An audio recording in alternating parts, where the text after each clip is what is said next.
Hi, guys. Welcome to the We Should Do This More Often podcast. Ashley is sharing how God walked her out of some of the darkest, most confusing seasons of her life, not just fixing her circumstances, but by completely transforming the way she saw herself, love, and God.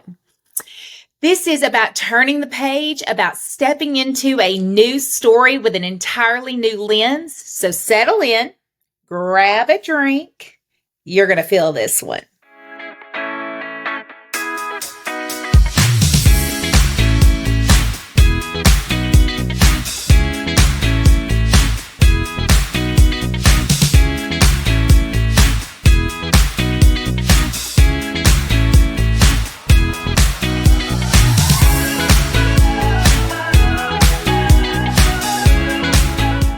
Let's take it way, way back to childhood. So, what were some of the messages that you received growing up about God, about love, and about yourself? So I grew up in a household where we did not attend church on a regular basis as a family. So not really in a spiritual household, in a conservative household, sure, and definitely influenced by religion. My aunt used to actually pick me up and take me to church with her before I came to the church where Andrea and I met. I grew up in a very legalistic church.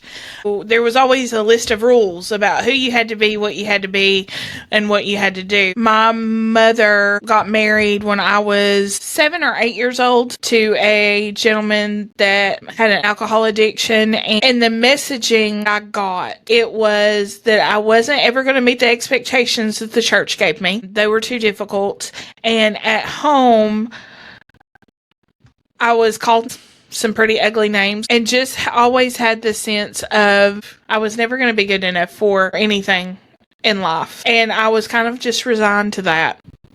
What are some ways that you adapted from that upbringing when you were a child? Did it change the way that you view the world? What did it look like through your eyes going through that experience? Like, what impact did it have later on? Absolutely. I had to learn to read the emotional temperature through nonverbal cues to lean into what am I going to get out of that person today?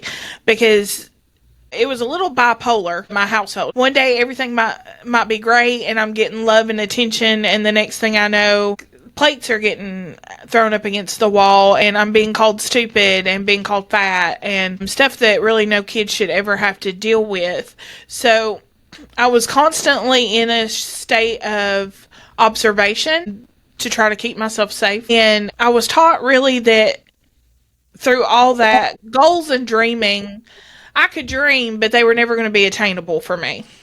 Because this is just the hand that I was dealt, and that was it. I was never given any sense of, well, you can change the trajectory of your life. Wow, you think about those forming relationship habits you saw, the ups and downs, a really bipolar, toxic relationship where you did have to read the room just to know the pulse check of everyone's emotions. Do you feel safe? Is this going to be a time where you are going to need to go hide out in your room or what? So seeing that really ends up shaping the way you view relationships. Talk to me a little bit about how those early experiences affected the way that you show up in relationships or what you found yourself attracted to in relationships. It wasn't until much later in life that I realized just how much so I had sort of copy and pasted how my mother chose her romantic partners. My mother, I think,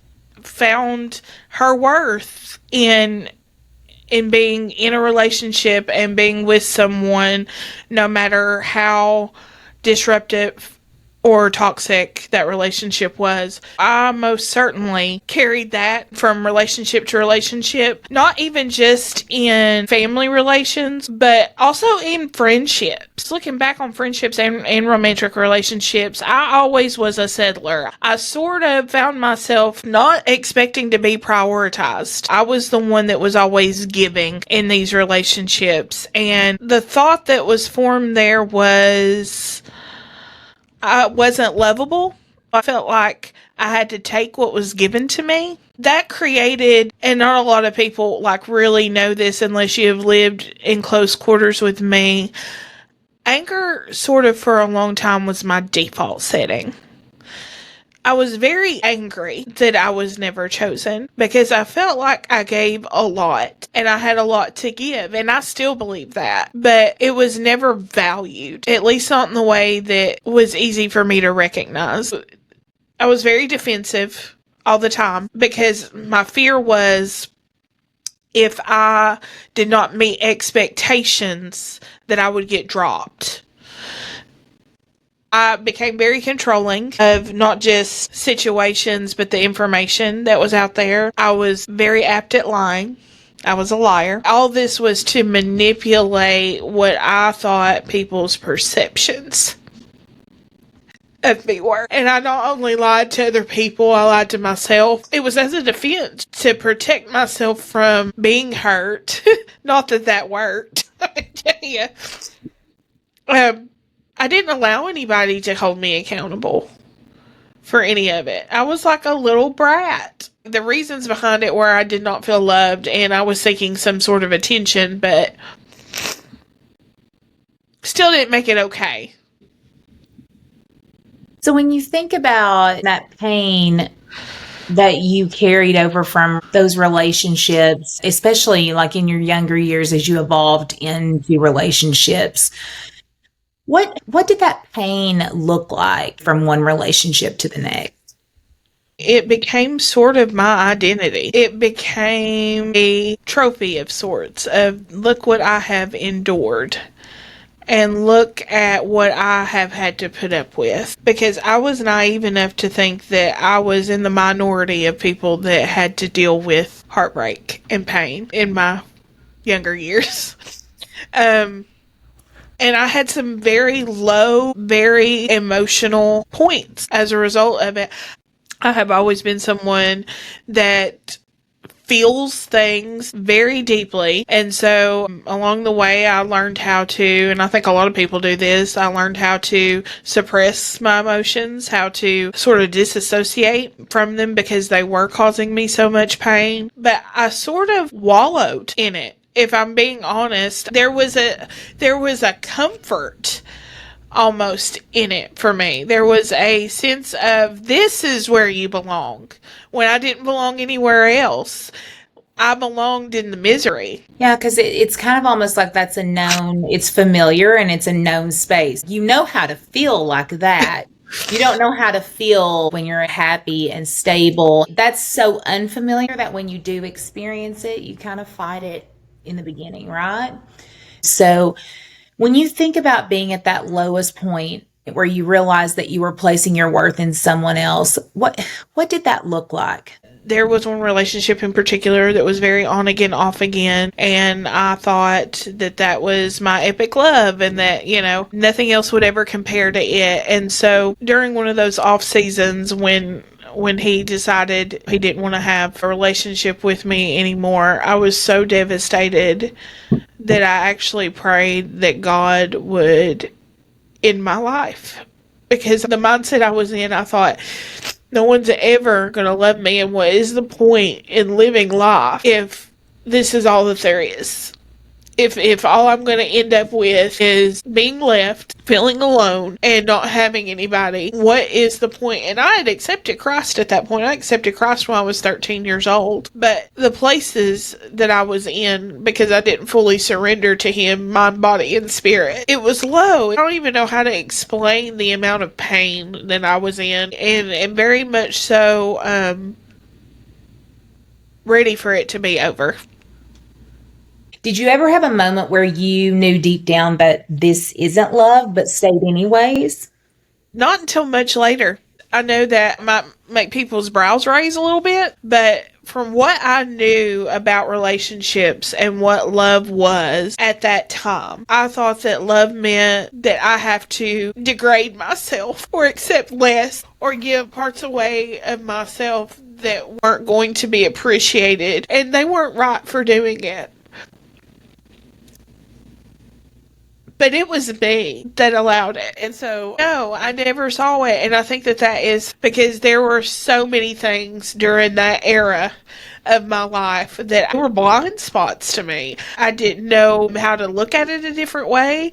I didn't even know I was capable of looking at it a different way. Isn't it interesting though, like seeing you formed your view of relationships from being a young child and seeing the way in which your mother and your stepfather interacted, and it helps develop you into this person that thinks that that's what a relationship is supposed to look like. And that self-worth, that lack of self-worth then carries over into picking those relationships that are toxic, and you feel like the only way to be comfortable with yourself is to be in a very similar situation. I know you're so much more than about relationships with exes and love. I think that's important for us to get that across to the viewer, that this isn't just about Ashley's love life. Ashley's more than that, but I think it's powerful for you to walk us through how you got to this place, because relationships are so a part of who she is now and her relationship with Christ, that I think that was that ultimate surrender that she had to give to be able to accept true love, to accept that she deserves more, and to accept that she's worthy. What triggered that point? You mentioned all that about the love story. I mean, I don't know if I'd call it a love story, but, but I did use that term. I think it is, because I think that for much of my life, my main goal was to get married. And it was because I thought that if I found someone to marry me, all my life problems would be fixed. And that seems so childish, but I think a lot of women, if they were honest with themselves, now I probably wouldn't have said that 20 years ago, but if they would really sit down and be honest with themselves, they think that marriage is the goal, or I'm sorry, they think a wedding is the goal. And they don't know nothing about marriage, because that was me. So getting married, having the wedding was the goal. Meeting the guy and living happily ever after in my Disney warped head was the goal. Little did I know the real love story would come in learning how to love myself, because that was the problem. It wasn't that other people wouldn't love me. It's that I couldn't love myself. Lived my life the way I lived it, and met Jason, my husband. We started looking to buy a house, and someone at work suggested Yvonka Landis. I'm going to stop right here, and I'm going to give her a plug. If you all are looking into buying or selling your house and you are in the East Tennessee area, please call Yvonka Landis or Adrian Landis. Their phone numbers will be in the show notes. So I met them through referral. And we just clicked, man. She was amazing through the house buying process, but what really stood out was just this friendship that we cultivated. And one night, it was when Facebook Lives had just started and it was getting big, and you could go live on Facebook back in 2017, I think. She invited me over to her house. They are so creative and so business minded, but her daughter Adrian was selling lipsticks, and I'm big into makeup, especially back then. And so they invited me over to just try on lipsticks, and we did a live, and it was fun and it was great. But as I'm leaving, Yvonka stopped me. She said, "Can I pray over you?" Sure. She was like, "Can I touch you?" And now, just so y'all know, I grew up Southern Baptist. We don't do that. We don't touch. We don't, none of that. So it was very jarring for me in the moment. And I remember she put one hand on my head and one hand on my heart and started praying over me. And what you all have to understand about, even through childhood, and Andrea can attest, there was all kinds of things going on at home that I don't even know that I was fully aware of at the time, if I'm honest. But I knew there was the alcohol problem and the mental and emotional abuse. My friends and stuff didn't know. I'm sure that if you were perceptive enough, you could probably figure it out, but I didn't tell people about this. It was mine to bear, and it didn't matter who I told because they wouldn't care anyway. So I never told any of this to anybody. And as she's praying over me, she started saying some of the stuff that I had been told as a child. She started saying some of the stuff that had happened to me when I was a child. And that was the first moment that I thought, number one, someone saw me and God saw me. That was the moment that triggered everything after, because I walked away from that encounter. It was a divine appointment. I walked away different. I walked away with a yearning to seek God, because if God saw me, I can look for Him. And I surrendered to God in my car on the drive home. And I just thought, if there's more for me, because I will mention too, after we got done praying, best piece of advice, most life-shaking advice I think I was ever given at that point, is Shavanka looked at me in the eyes and she said, "You can't help what happened to you as a child." And this is going to seem so simple, you all, but to somebody that had never been told that, so if you're listening to this and you've never been told this, hear me. But she looked at me and she said, "You can't help what happened to you as a child. You can't help what they did. You can't change it. You can't do nothing about it. But you're an adult now. And you take responsibility for your future, not anybody else. So where you go from here is on you." And I will love that woman forever for speaking that truth. It was a hard truth.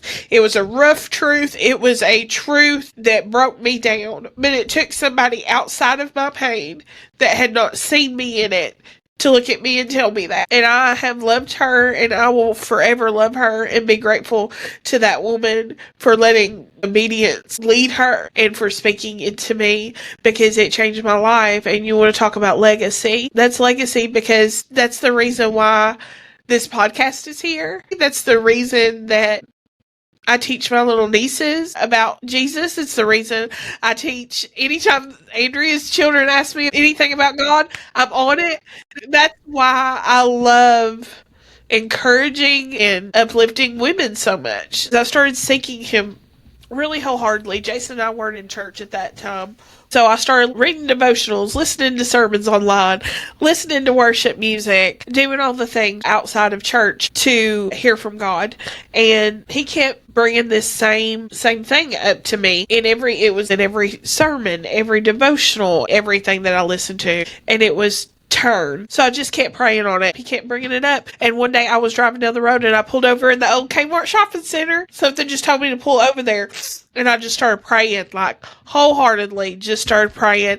And God told me it was turn the page. And when I realized in that moment, to sort of couple that with what Ivanka told me that night, was that I had been so concentrated on things that had happened to me and things that I had been through that I couldn't look forward. I was replaying how I'd been hurt, why I was angry, all these things over and over again. And that's what I mean by it was a trophy for me.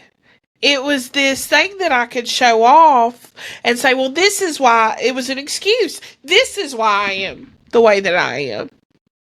And once God told me to turn the page, that took all my excuse away. I had to start looking forward. I had to relinquish the pen to Him to start seeing what He had for me going forward. It's really a rewiring process. God does find you worthy to have that love. You don't have to give these little tiny pieces of yourself that break your soul down just to receive love. Like, it should be reciprocated. Was there a moment when God started to rewire how you saw yourself? Because you've kind of led up to that point, but like, was there a specific moment? I think that just the fact that He saw me changed something in me, right? When I started realizing that there was hope, I think that was a huge eye-opener for me. For as long as I can remember, I believe Jesus died on the cross for our sins. He was born of a virgin. He came to earth. He died on the cross for our sins so that we could be saved. And all who will receive him and say, yes, I believe, will be saved. And so from that perspective, I was saved. I don't remember, I really don't, a moment in my life where I did not accept that as just fact. Mm-hmm. I don't know that I believed in my heart that he died for me. I don't know that I believed that he wanted to do anything with me. He created me. I didn't have a sense of purpose. I didn't see that there was a reason for me. I just sort of existed. That realization, that changed everything for me. Because what I started realizing is that all those broken pieces that were in the rear view, that other people go through them too, that I wasn't alone, and that they needed these lessons that I had learned. And that was my purpose. I mean, that seems so simple, right? Your purpose and your calling is where your pain is. But I have always had the gift of encouraging. I've always been someone that even in my darkest, I was able to look and see the good in someone else and tell them about it. I just wasn't able to do that for myself. So I think finally realizing that there was a reason for my existence was the thing that really just shifted how I dealt with other people. Grace that I gave them, it started making me not want to be angry anymore. I still struggle with it.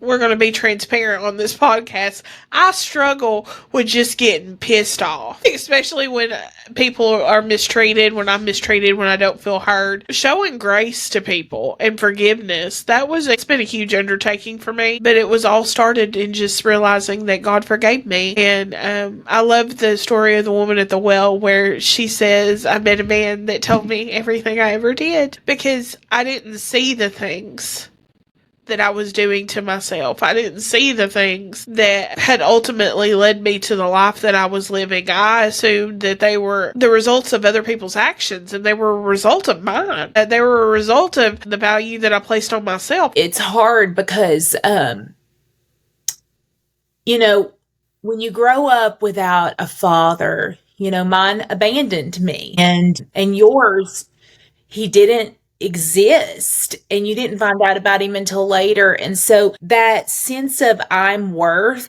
someone even sticking around, that's gone. That's why we felt the way that we did, because we weren't worth anything to the person that was our father. Ashley has on she puts these little zingers, like these little lines to anchor us in to keep us on track. And she put, healing is not a highlight reel. And that is so true, right? It's so true. It ebbs and it flows. And are we better than we were 10 years ago? Yes. But do we still get angry? Do we still get mad? But it's all about moving forward, turning the page, and continuing the healing process. So Ashley, what did that healing process look like for you? Therapy. Mm-hmm. I'm going to put it out there, guys. Therapy. Yeah. Lots of it. I'm still in therapy. I actually just signed up yesterday for another round of it. Mentorship, man. Having someone that will come alongside you and kind of sort of help you get focused. That seems so simple, y'all, but I know there's somebody out here listening to this that has not been told that before. So find someone that looks like they know what they're doing.